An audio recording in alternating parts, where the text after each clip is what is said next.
All right, Monica, so we are going to be doing some trivia. Are you ready? I think It's multiple choice. it was last time, too. I'm gonna be asking you a few questions that go from Dragon Ball to Dragon Ball Super. I will get all of them wrong. No, I believe I in you. remember in the last time we did one of these, I wasn't asked to be involved in that. Maybe because they were scared. I think I've got a pretty good feeling about you. I think you're gonna do well. I don't want to let you down, Lauren. Okay. I don't want to let you down. You won't. Okay. Should I I be hope nervous? you're ready. I don't You know. should absolutely be nervous. Wow. I'm joking. You are a pretty good encyclopedia of Dragon Ball knowledge, so we expect you to represent right now. I'm a fan. I'm very sorry that I set you up. Yeah, you did. I'm sorry. The audience is going to be playing along with us as well. Oh, cool. So it doesn't That's- matter if I that's do okay. well. What matters is if you do well. Okay, this is in the bag. Like, Calling all should we of just that. call this right now? So, first question. Ginyu accidentally swaps bodies with which of the following animals? Frog, lizard, snake, or turtle? Frog, lizard, snake, or turtle? Oh, that's easy. Definitely the frog. A. It's a frog. So, Ginyu accidentally swaps bodies with which frog? Oh my goodness. With which of the following animals? It's a frog. Frog. It is a frog. Correct. It's a frog. Hey. Frog. Frog, yeah. Because I remember that scene. Ding, ding, ding. Right? Yeah. Absolutely. I got it, You right? got it right. All right, one on the board. All right. I've never switched bodies with an animal. Allegedly. Wait, allegedly. Yes, allegedly. All right, well, we don't even need multiple choice for each. No, keep with the multiple choice. Yeah, That'll but- come down. so are other- And this is number one. You gotta have some questions, I guess, for all of the 4-year-olds who happen to be watching. So I guess we're ready to move into We the are. medium spicy category. So move him to your husband for a second. Okay, next question. Who is Vegeta's brother? Is it Tarble, Shallot, Raditz, or Vegeta 6? Who is Vegeta's brother? Who's your brother-in-law? Uh-oh. You think I would know this? Tarble, I think. He's not the most forthcoming about personal stuff. Raditz. C. No! Oh. Wow. Okay, I know it's not Raditz. Who is Vegeta's brother? Tarble. Oh, yeah. Okay. Boom. How would I not know that? Because Raditz is Goku's brother, yeah. Yeah, you're killing All it. right. You're doing really good. Tarble? It is Tarble. Correct. What are you gonna do? I It's kind understand. of forgettable. Tarble? The answer is Tarble. I see Ian's bringing the heat today. Okay. Did Ian get that one right? I don't care. Yeah. I'm just, in my mind, he got them all wrong, but he answered very confidently. We got another one. All right. Including the movie that we're about to see today. How many Dragon Ball films have been made? Is it 3, Okay. 7, 15, or 20? I was literally thinking 15 when you first asked that question. I'm gonna go with 15. An average of one film per year, Maybe 20. It's either 15 or 20. you'd have about 15. I'm kind of camping out on that number, but I'm feeling like I could be wrong for some reason. I feel like it could. I don't know why you would feel that. 15. 20? Oh my God, it's 20. Yes, absolutely. I'm surprised. No, you're not. I'm not surprised. It's 20. 20 movies. It's 20. Yeah. 20. Yeah, 20. No, 20. Next question, moving swiftly along. All right, your final question. Final question. Redemption round is doing pretty well so far, and I believe in you. Do you really? That is so sweet. No one said that to me recently. God, these are...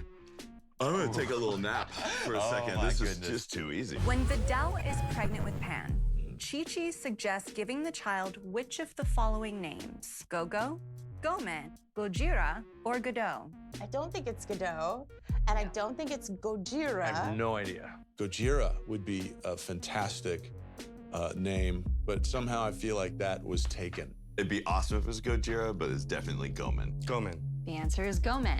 I'm gonna say go. The answer is not Gogo. It's Chi-Chi. Gomen? It is. Gomen. Gomen. Let me see. Really? So we have It's two. not Godot. They would have been waiting for that baby forever. I wonder if anyone in the audience got that right. That guy did. That- right there. that- Right there. In the shirt. You had a lot of heart in these answers. Sure. And Do I get bonus points for heart? you got, well done. You killed it. Thank you so much. Thank you. Appreciate Hopefully you guys did as well as Ian did. You did a great job. You did better, actually, than everybody else. I know. Someday I'll think Yeah. of it as having been fun. Thank you, Monica. You did a great job. There's at least one person out there who got them all right. There's a, oh yeah. Don't brag. Keep it to yourself. Hopefully you guys did pretty well. Thank you so Thanks much for for doing including me. this. This was fun. Yeah, yeah. Well, thank you. Thank you. We enjoyed it. It was A lot great. of fun.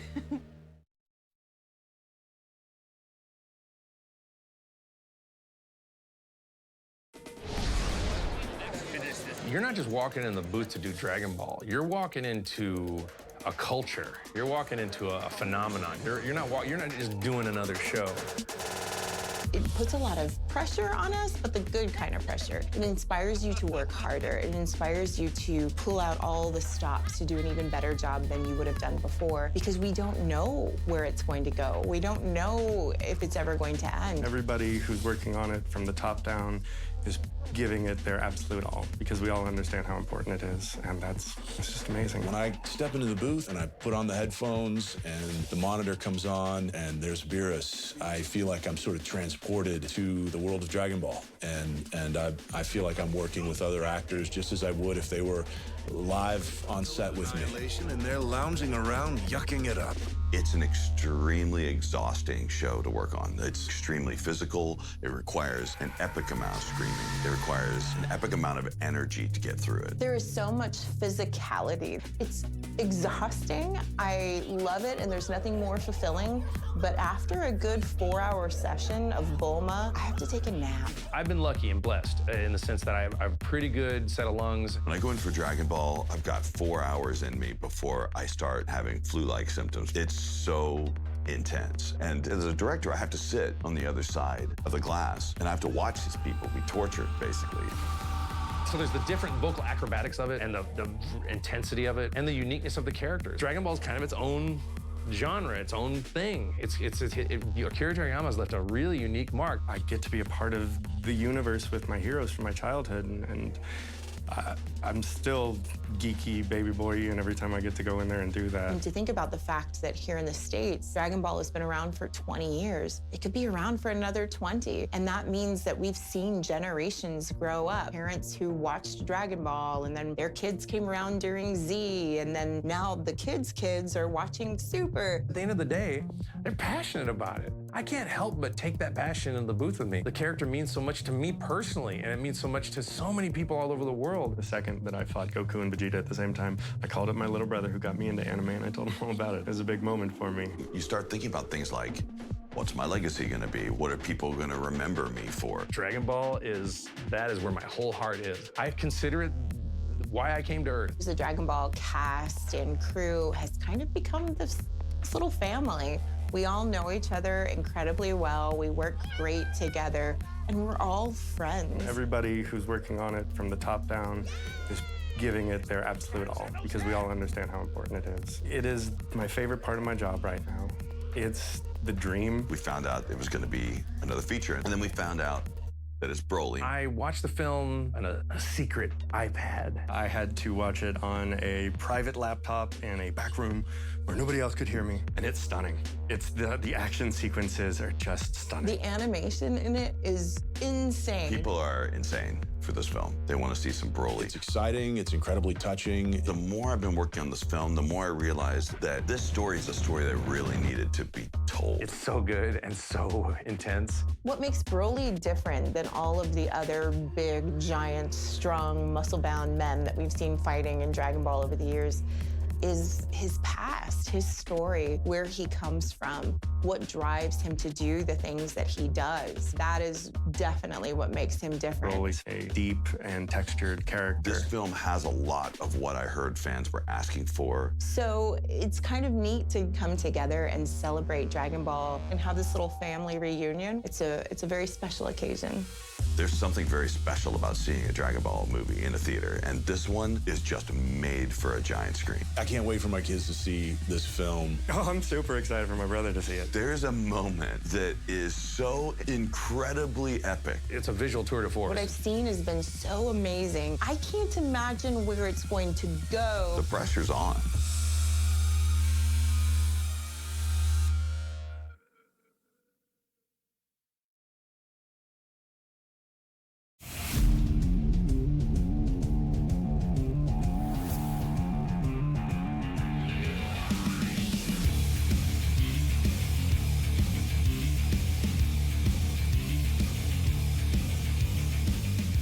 I'm Christopher Sabat, and I'm the voice of Vegeta and Piccolo. I was also the voice director here for Dragon Ball Super Broly. My name is Ian Sinclair. I am the voice actor for Whis, and I have been Whis since Battle of Gods. I'm Jason Douglas, and I play Beerus the Destroyer and King Cold. My name is Monica Rial, and I play Bulma, and I've been playing Bulma for 10 years now. Hi, my name is Schemmel, and I will be voicing Goku in the new Dragon Ball Super Broly movie, as well as Gogeta and a couple others.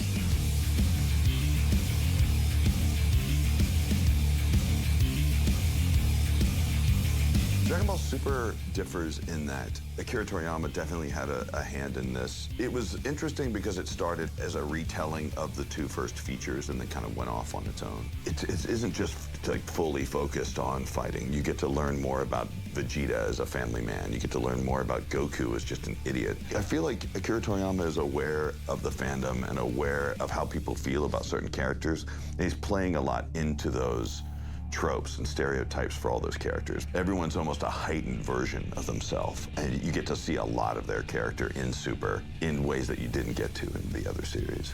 The way I interpret Dragon Ball Super is it's the very best parts of Dragon Ball and Dragon Ball Z stuck together with pacing that's more palatable to, I think, other countries.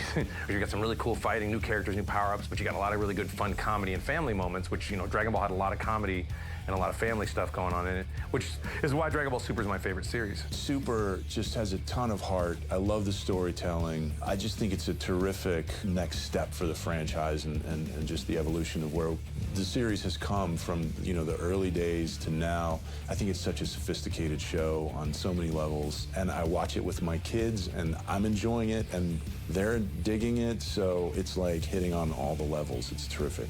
I love the storytelling. It's always something new.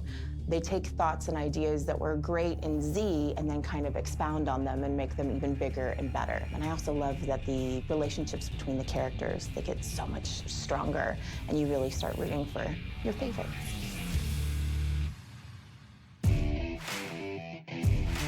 I think what's really interesting about Broly is the dynamic with his father. Here's this character that you really should hate. He's so angry and violent towards the Saiyans. If we hadn't seen this backstory between him and his father, if you just saw this big guy coming at your heroes, he'd be so incredibly angry. But then you learn about his backstory and what's going on behind the scenes, and your heart kind of breaks for him. You know, you can't help but feel bad for him. Broly is the little Saiyan boy who could. He is the one who had more power as a baby than, well, as far as the Scouters said.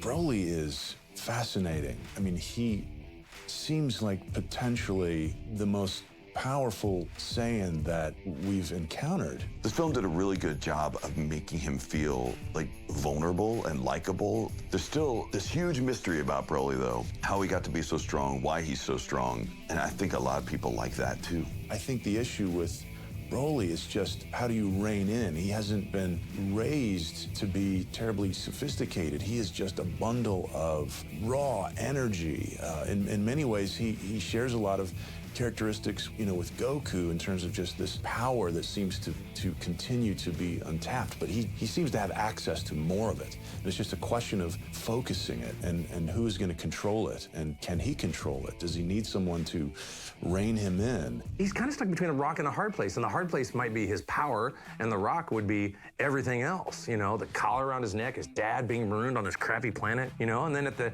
end of the movie, Goku's all like, hey, I heard your plan sucks. Here's some stuff. As long as you let me fight sometime, I'll give you some stuff. And Broly's like, oh yeah, fighting for stuff, yeah. This could be a really good relationship.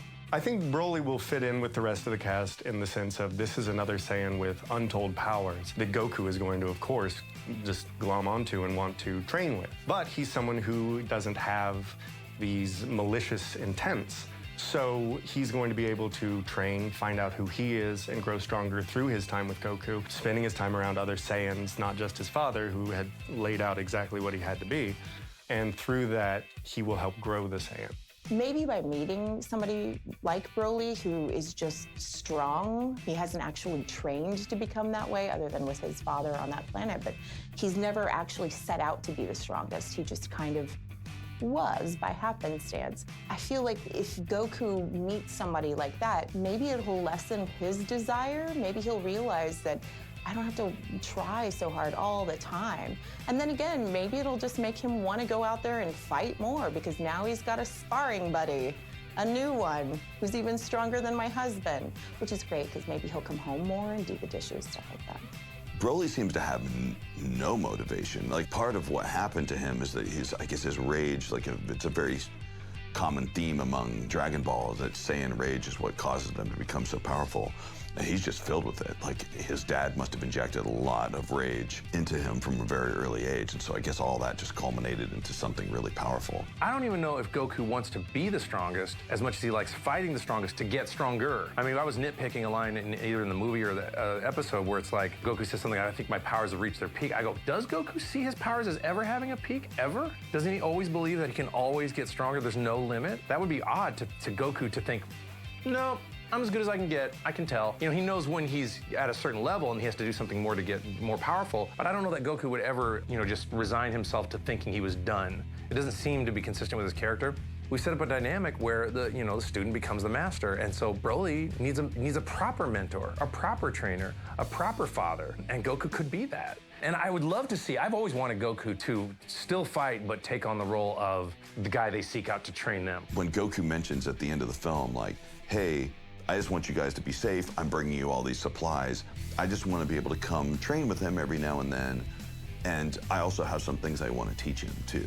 And I thought that was pretty poignant because I hope that Goku can actually teach Broly a little bit more about being a human, sort of, or being being alive, because at this point, Broly's just been kind of confused. I think one of the most fascinating angles in this film is the parent-child relationship and the idea of how these characters, and all of us really, are products of how we're raised and who raised us and under what circumstances. It's easy in some ways to imagine a Broly that's more of a champion, that is more sophisticated, that has something specific that he knows he's fighting for, but he wasn't raised that way. He was raised in a very desperate kind of circumstance by a father who was as interested in probably seeking vengeance as just keeping himself and his son alive. There's no denying that we are shaped.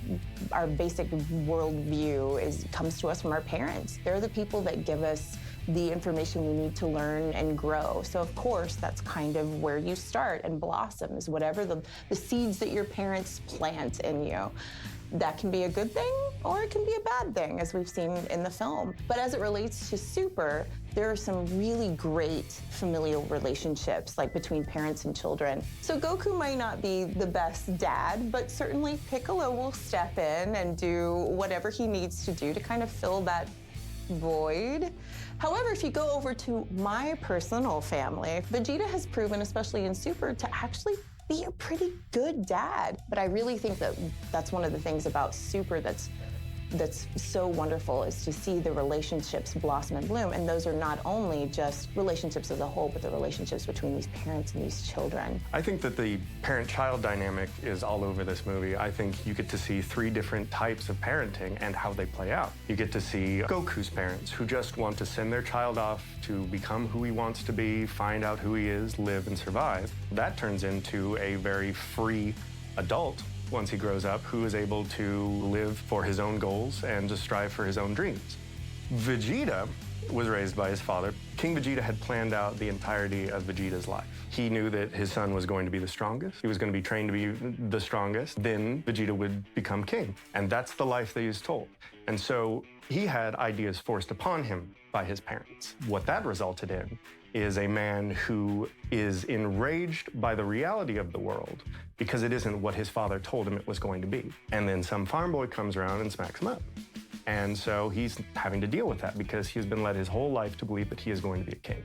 So that's what that kind of parenting results in, where you force those kids to live your dreams. And then you have the third, which is the even further extreme of that, which is, I am going to micromanage and you will be what I say, you will be this, and you don't have a choice. When he starts playing with his dog, the father says, no, you have to be what I say. And that results in a giant hulking freakout.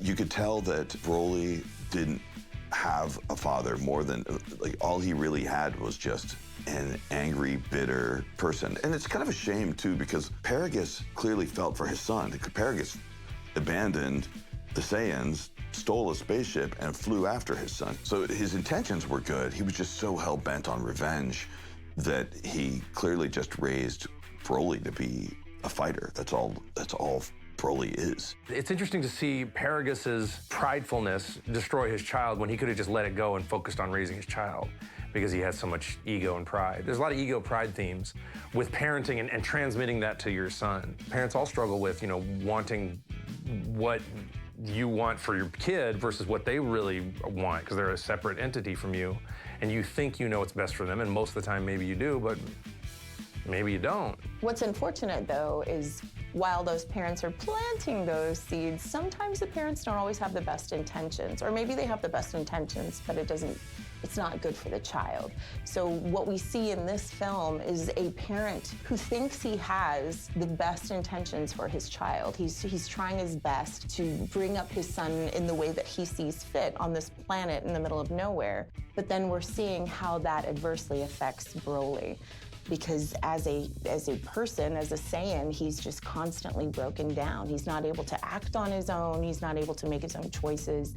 His voice isn't being heard because his father is so protective. And I think maybe that's a message that a lot of parents need to see, and maybe some kids need to see, is that sometimes people have the best intentions and they just don't always work out for the best. Something that's important to remember about this film is that this is post Dragon Ball Super Vegeta and Goku. This is Dragon Ball Z Goku and Vegeta, who've seen tons of enemies. Even Goku mentions this in the film to Broly, where he said, "We've seen a ton of enemies, but I don't think you're one of them." They handle things with a lot more patience than they used to. It was interesting when Vegeta walks into the fight, immediately he's like, "What's going on? This guy's super strong."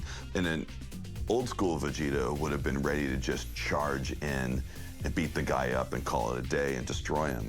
And this Vegeta's very tempered by comparison. He and Goku clearly look at him and go like, wow, this guy's pretty strong. Vegeta's not arguing with Goku when he's saying, we just want to chill. We don't want to fight anybody. We're cool. So as the fight goes on, you see him not only fight Broly, but they're about to finish Broly until Broly's wish to back to his home planet. I think what's fascinating is that, like, now that Broly's been introduced in kind of a big way, he's in it. He's part of this universe now. Even if he isn't present, we're constantly going to be thinking how to get him back, because, you know, obviously Vegeta and Goku aren't done, and there are going to be greater threats that they have to face.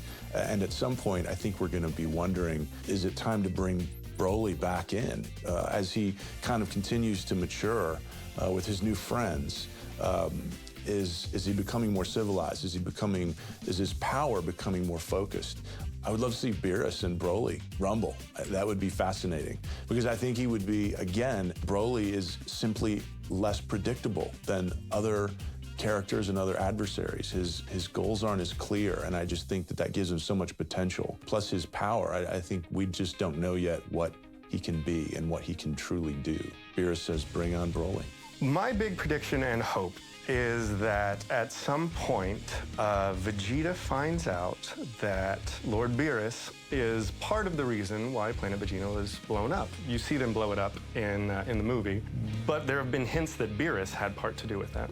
And if that's true, then I imagine Vegeta losing it and going after Beerus. Because if my Bulma Vegeta was able to put Beerus on the ropes with Super Saiyan 2, pre-Whis training, I think you took my planet away from me, and my ability to be a king away from me, Vegeta, may really have a shot at taking out Beerus. These guys surprise me every time, man. Every time they do one of these films, I'm always like, what? They brought Frieza back? And it was amazing. And I was like, what? They're bringing Broly back? And it's amazing. This was one hell of an interesting fight. Like, they just went bonkers on the animation. As an actor, it was a little tricky to do some of the reactions because the fighting was so detailed. A lot of the times you kind of see what's happening and just sort of react to picture as it goes along. In this particular case, we had to stop, slow down, and really focus on what the heck is happening. If you get a chance, I mean, you own the DVD now, you can like slow down and watch how detailed all of these moves are. It's not just kind of cutting in some blurry animation, they fly off. It's all really, really beautifully crafted.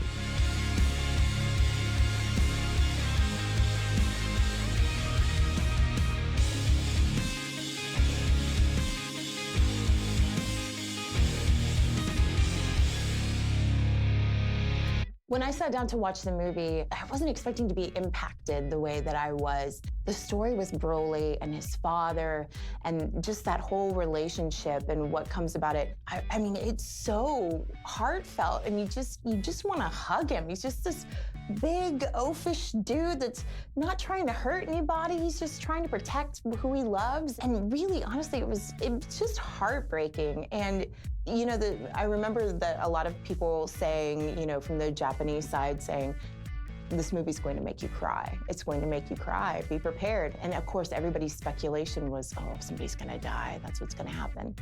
And I watched the movie and I'm like, I get it. I get why people are gonna cry. Of course you're gonna cry. That poor man. Why does he have to go through all of this? But I think it's brilliant storytelling. The fights are ridiculous. They're so awesome. The best thing about directing this film was I actually liked some of the newer characters that popped in. I loved Chilai, I liked Limo. One of my favorite things about the film was this hysterical comparison that they were clearly trying to make between Frieza's selfish wish for the Dragon Balls and Bulma's selfish wish for the Dragon Balls, and how they literally were completely paralleled in the film.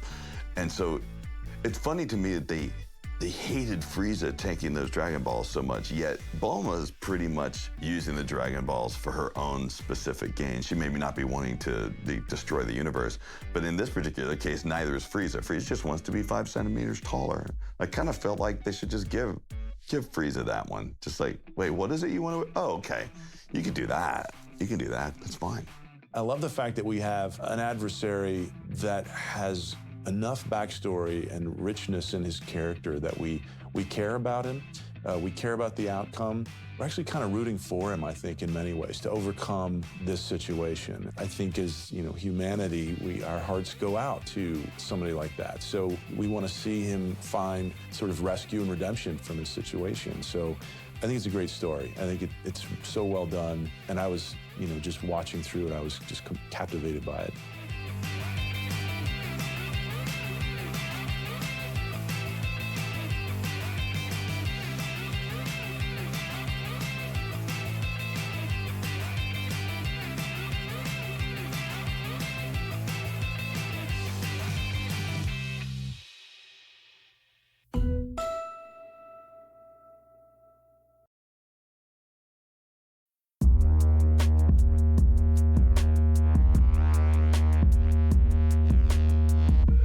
Hi, I'm Christopher Sabat. I'm the voice of Vegeta. I'm the voice of Piccolo, voice of Yamcha, who should be in this movie. I'm the director of Dragon Ball Super Broly, and I'm here right now looking at you, eye to eye, answering your questions, Internet.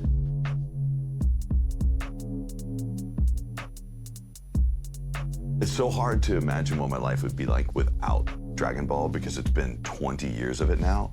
But who knows? Like, I guess I may have still been living in Denton, playing in like really bad indie rock bands or something like that, or just sitting in my apartment with like a really deep voice, prank calling people or something. I'd probably be in jail, actually. Like, who knows? If the internet kind of, like, I would have had more time to like put stupid things on the internet, I'd probably be arrested at this point. Best moments I've filled for Vegeta, like a lot of them have come from Super now. I loved the scene where Vegeta is trying to make an omelet for Whis, and he doesn't want to smash the eggs like and crack them all. And he's like, I'm holding it like a baby child. I loved that moment. I love when he's trying to get. I love when I love anytime when he's trying to get Whis to train him, when he's trying to make delicious foods for Beerus, but his wife has already like made them for him. And he finally just settles on ramen for no reason.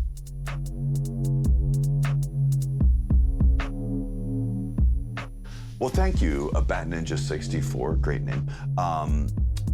I have to say, Vegeta is my favorite character because he's the angriest and the nuttiest.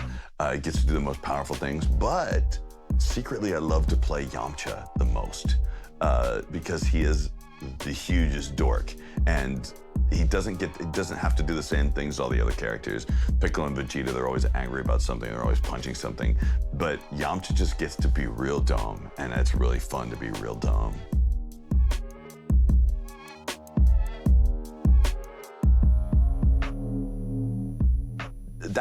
That scene was actually interesting because, gosh, I don't even know how it's going to end up being when it's said and done, but the way it's animated and the way it's scripted, Vegeta's supposed to say, like in the Japanese version, he says Gallic Ho, and they kind of voice it as Gallic Gun Ha, and Vegeta and Goku says Kamehameha, and they do their Ha's together. But American fans aren't used to Vegeta saying Gallic Gun Ha. It's just like Gallic Gun. So I had to make the decision to kind of change the line a little bit. So he's saying Gallic Kamehameha Gun while Goku says Ha. It's always epic when two amazing characters do something at the same time, and it was definitely one of the moments I was looking forward to working on the most. Like, Vegeta started off as like kind of a heartless individual who's now a family man who doesn't like it if you threaten his kids or wife, who actually kind of puts more thought into what he's doing now than he used to. He used to just be angry, let's go in and destroy him.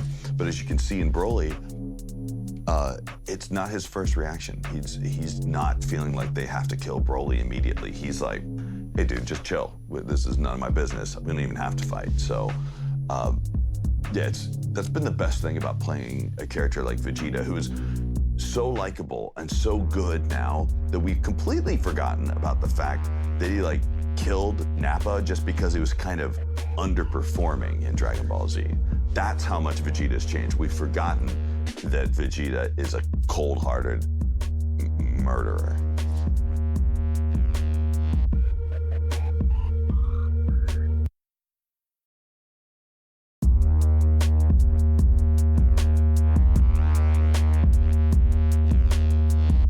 Hi, my name is Schemmel. I'll be voicing Goku and Vegeta in the new Dragon Ball Super Broly movie, and I will be answering your questions now.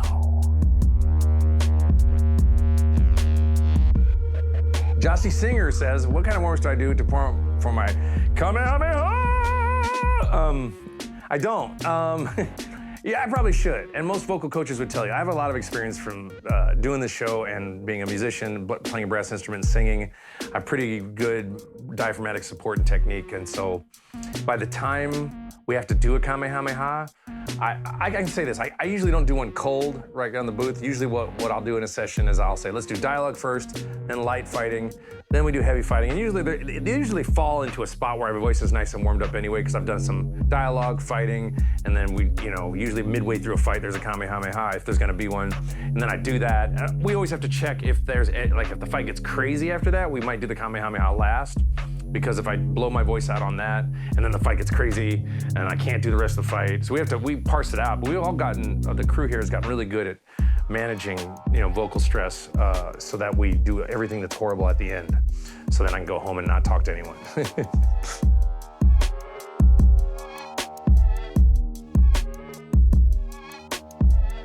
Notwithstanding the rest of the Dragon Ball universe, they kind of updated how the transformations are done a little bit in this movie, and it's really beautiful. So my favorite is actually in the Broly movie now. It's really interesting how they handle God mode, and they differentiate energetically what kind of energy you're using for God mode red hair versus God mode blue hair. God mode red hair is more of a chill, zen type of power-up, and God mode blue hair is more raw and visceral. So he does some cool like Jedi mind tricks while he's in red-haired God mode in the movie. Some really cool stuff that he does with Broly that is really, really interesting. If I was my character for one day, what would I do? First of all, I'd do a lot of flying. I would do a lot of flying.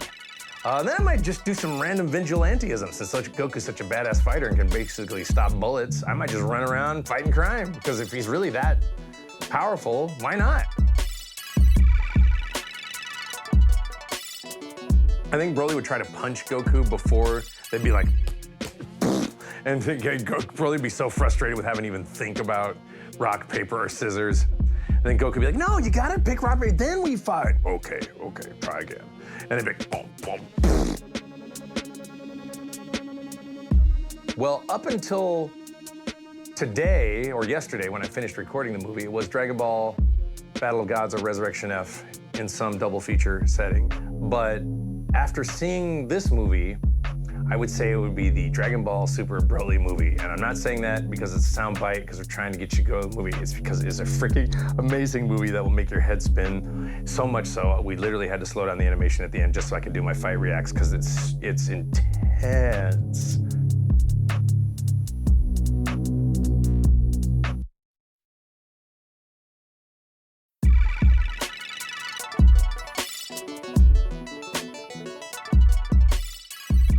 Hey guys, I'm Monica Rial, voice of Bulma in Dragon Ball Super Broly, and I am here to answer your questions. Be nice to me. One thing I like and one thing I dislike about Bulma. I love that she is such a strong woman. She's an inventor. She's creative. She's rich. She has a wonderful husband and son and daughter whom she all loves ridiculously, if I can even find the words. There's so much love, I can't even find the words. What do I not like about her? That Goku's her best friend? No, just kidding. There's really, what's not to love? Bulma's fantastic. Well, up until this one, because it may or may not be, I can't tell you that. Up until now, my favorite Dragon Ball movie would have to be Battle of Gods, maybe because it was, you know, my birthday, and also because we got to see Beerus and Whis for the first time, and I kind of like them, you know. But yeah, definitely Battle of Gods. Also, Vegeta sang the Bingo song. That was pretty awesome. Am I in the movie? Well, yeah, you should know this. There have been 2 images of Bulma that have been released from the Dragon Ball Super Broly movie. You should check it out. One of them is very milfy. Am I allowed to say milfy? With Bulma, I've had an ongoing process. So when I first started, it was very much kind of paying homage to the Bulmas that came before me, and then slowly through kind of making her my own until now in Super and everything, I feel like 100% I'm putting my all into Bulma, and Bulma's kind of rubbing off on me. But especially in this new film, I went in making sure that I was 100% prepared, kind of got my mind and, you know, set around Bulma and her thought process and everything. So there's a lot that goes into creating that character and becoming that character. I can't go into too many specifics because, of course, you haven't seen the movie yet, but maybe I'll tell you later.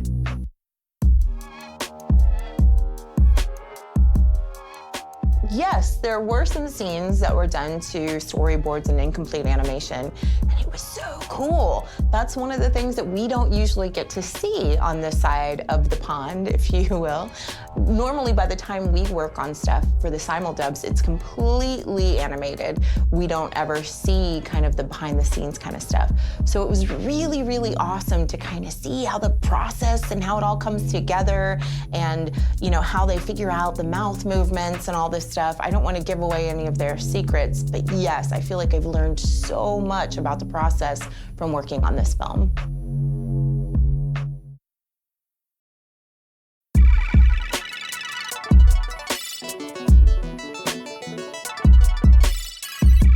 Hey, I'm Jason Douglas, the voice of Beerus the Destroyer in Dragon Ball Super Broly, and I heard you have questions, so I will try to find answers.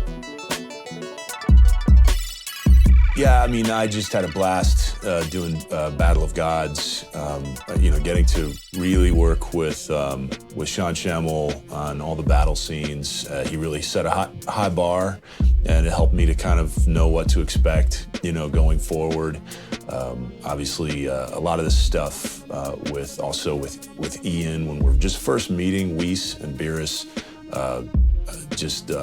It was just incredible to do such a, I think, a well-written, well-conceived character, and also to get to work with some other fantastic actors on a show.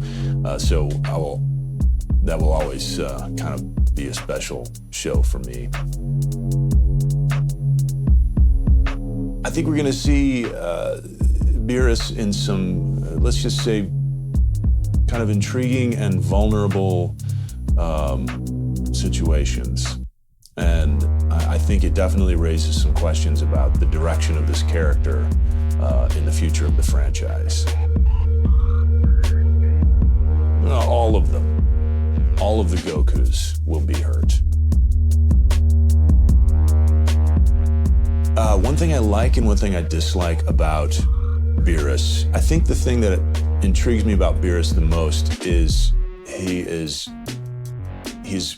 incredibly powerful, but he's reserved in the way he uses his power. So he's a destroyer, but he's dignified, right?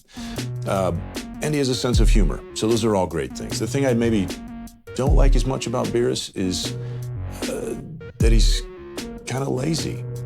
You know, I wish he would use all of that power in a more productive way, but then he wouldn't be a destroyer, would he? How loud can Beerus shout?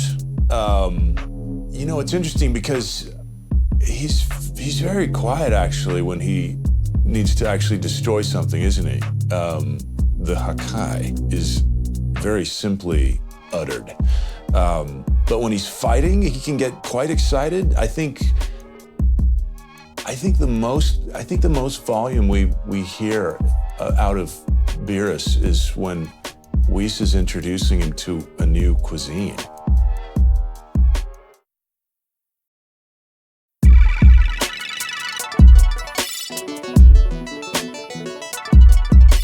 Hi, I'm Ian Sinclair. I'm the voice of Whis in the movie Dragon Ball Super Broly. I'm here to answer your questions.